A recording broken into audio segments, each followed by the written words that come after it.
So when we are talking about our democracy, RFK Jr. says Joe Biden poses the most significant threat, not Donald Trump. It's Tuesday, April 2nd, 2024. I'm Stuart Allister.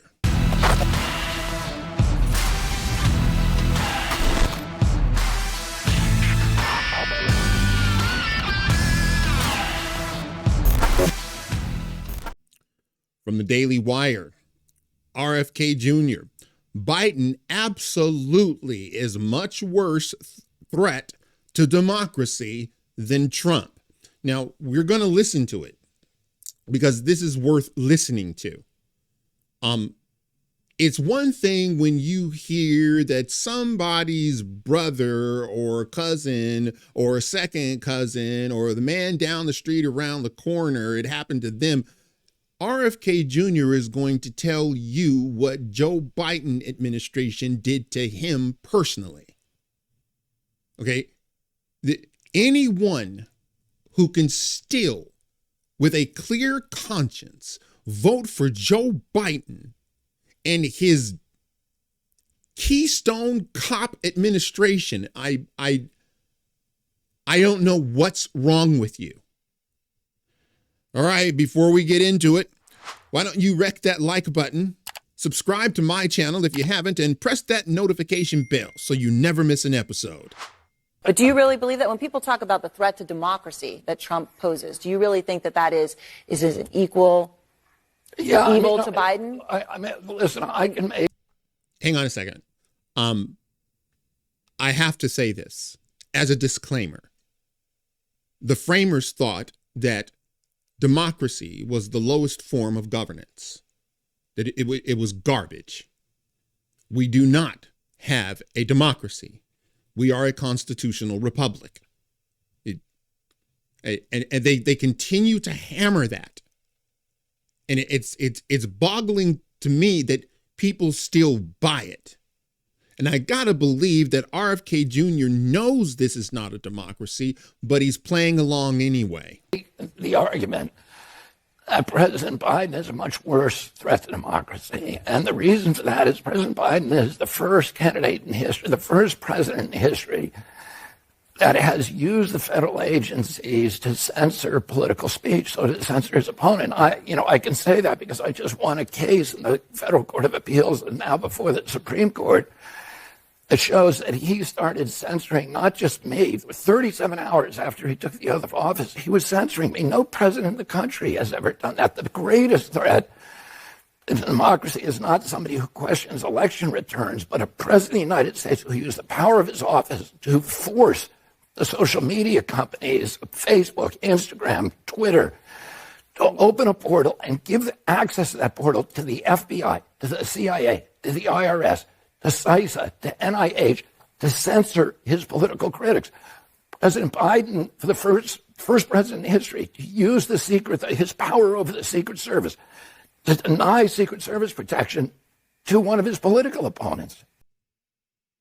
That was him. The Biden administration said, well, he's really not their excuse for denying him Secret Service. Was that, well, he wasn't a real viable candidate.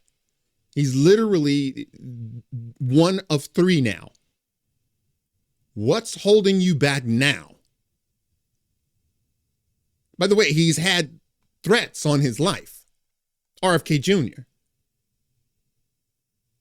And you got to listen to what he's saying. He says, Joe Biden has turned the Department of Justice, the FBI, the NSA, CIA, he has turned it all to go after his political rivals. And so you think about a person that's talking about, well, we love democracy. No, they don't. No, they do not. What they love is power.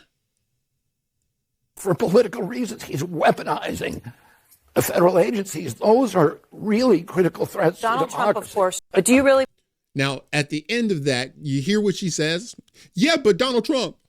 Yeah, but Trump.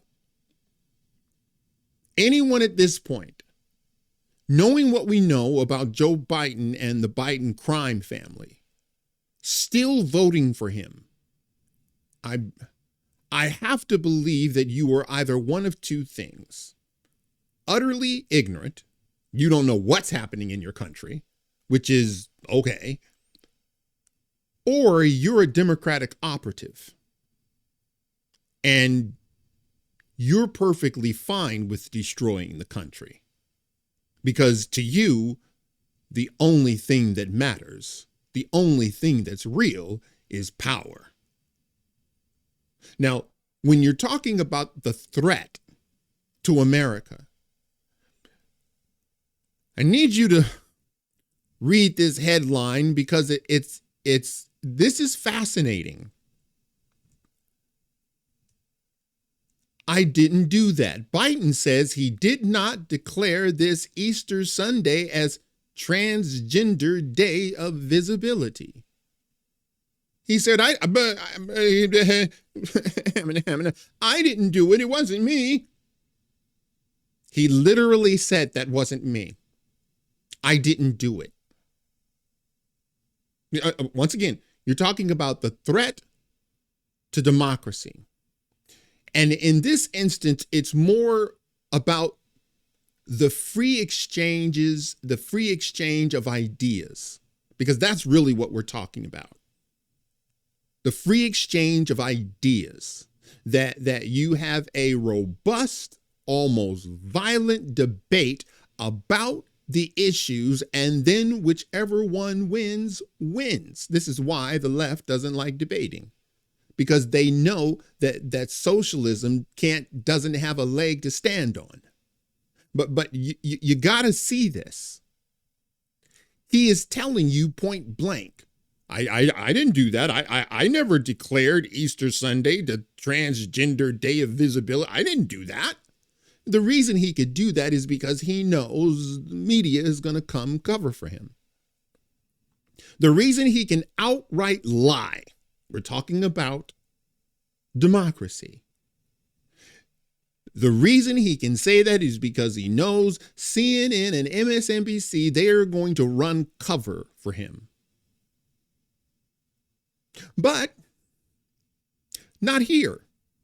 You see, I have something called the internet, and that's an apparatus that you can actually go, well, check out the information that's being said. And so when he says, I didn't declare this Easter Sunday as Transgender Day of Visibility, I didn't do that. Oh, is that right? Well, I just happened to go to the White House. A proclamation on Transgender Day of Visibility 2024. Now, he's telling you, no, I didn't do that. Is that so? Because, check this out. Amid the ensuing backlash, the White House issued a statement suggesting Biden meant that he hadn't been the one who established the Transgender Day of Visibility, or specifically chosen March 31st for its recognition this year. It wasn't Joe Biden. That's what we're trying to tell you. Look, quote, President Biden is right. He did nothing in conflict with the tenets of Easter, which he celebrated yesterday, nor did he choose the date of March 31st for the Transgender Day of Visibility, which has been set since 2009. White House spokesperson Andrew Bates told Fox News Digital in a statement, it wasn't Joe Biden. This has been going on since 2009, and he didn't choose it. He did not choose it. Not only did he choose it, he made a proclamation about it. This is it from the White House itself. Get this.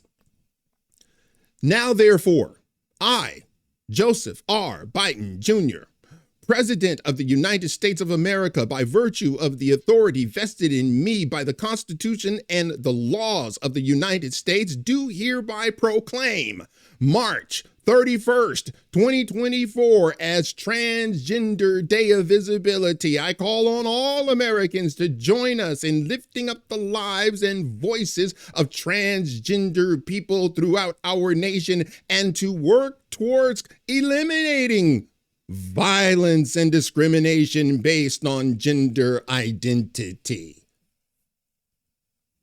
But he knows he can go out there and lie because the media will cover for him.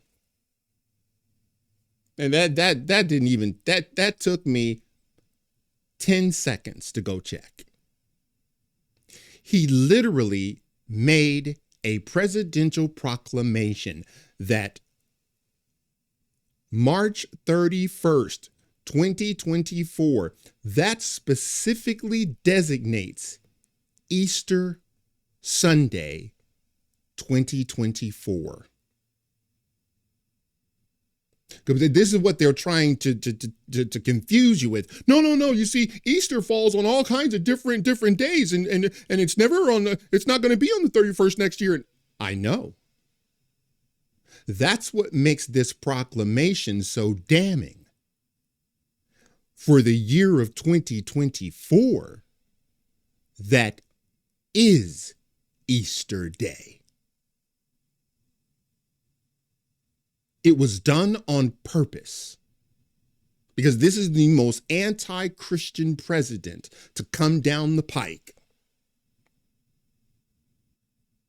So when we're talking about a threat to the country, to our societal norms, hands down, Joe Biden poses the greatest threat. What does Donald Trump want? He wants to bring manufacturing back. He wants to start manufacturing steel. He wants to drill, baby, drill. He wants to close our border. That's what Donald Trump wants to do. All of those things Joe Biden is against.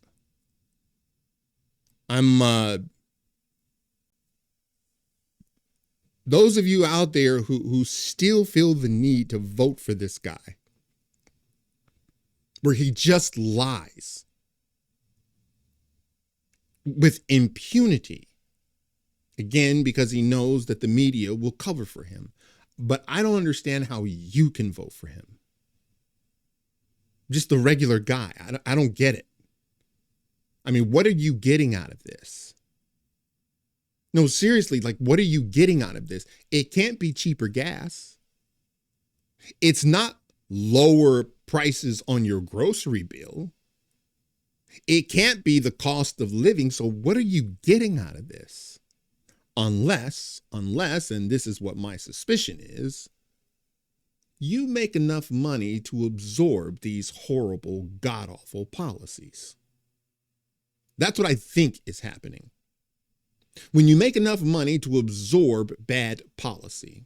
And so to you, hey, I still vote for Joe Biden because, well, I like the border being open because I am a CEO in a major conglomeration. And guess what? I want that cheap labor. All right. That's it for now. Hey, if you like this video, smash that like button and subscribe. And if you're following me on Rumble, please press that follow button. And until the next time, God bless.